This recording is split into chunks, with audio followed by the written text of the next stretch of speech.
নমস্কার বন্ধুরা, তোমরা সবাই কেমন আছো? আশা করি ভালো আছো, আমিও ভালো আছি। আজকে আমি আরেকটা রান্নার ভিডিও নিয়ে চলে এসেছি তোমাদের সামনে। আগের ভিডিওতে তোমাদের আমি দেখিয়েছিলাম যে আমি গাছ থেকে উচ্ছে তুলছি, তো সেই উচ্ছেটাই আমি এখন রান্না করছি। আজকে উচ্ছে ভাজা করব আর ডিমের ঝোল হবে। তো এদিকে উচ্ছেটা ভাজা হতে হতে এদিকে আমি শিলনোড়াতে মশলাটা বানিয়ে নিলাম। মশলাটা বানাতে বানাতে আমার উচ্ছেটা ভাজা হয়ে গেছে। এবার আমি উচ্ছে ভাজাটা নামিয়ে নেব। নামিয়ে নিয়ে তারপর ডিমটা রান্না করব। তোমরা দেখতে থাকো। সবাই তো কম বেশি ডিম রান্না করো, তো তবুও আমি কিভাবে রান্না করছি তাই তোমাদের সঙ্গে শেয়ার করলাম।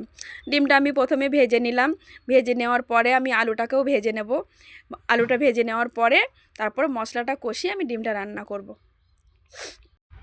তো এই গরম তেলে আমি দুটো জিরে আর শুকনো লঙ্কা তেলে দিয়ে দিলাম। দিয়ে মশলাগুলো দিয়ে মশলাটাকে ভালো করে কষিয়ে নিয়ে তারপরে একটু নেড়ে চেড়ে যখন মশলা থেকে তেলটা কাটবে তখন একটু মশলাটা ভালো করে কষিয়ে জল দিয়ে আমি ডিমগুলো দিয়ে আমি আর একটু ভালো করে কষিয়ে নেব।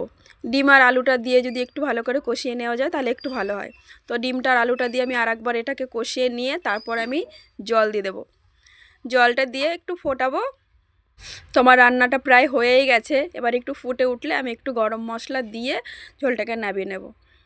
তো প্রায় হয়েই গেছে, দেখো আমি মশলা দিয়ে দিলাম। এবার তরকারিটা নামিয়ে নিয়ে আমরা মা মেয়ে দুজনাই খেতে বসে পড়বো। সবাই ভালো থাকো, সুস্থ থাকো। ভিডিওটি ভালো লাগলে একটি লাইক দিও। রাধে রাধে।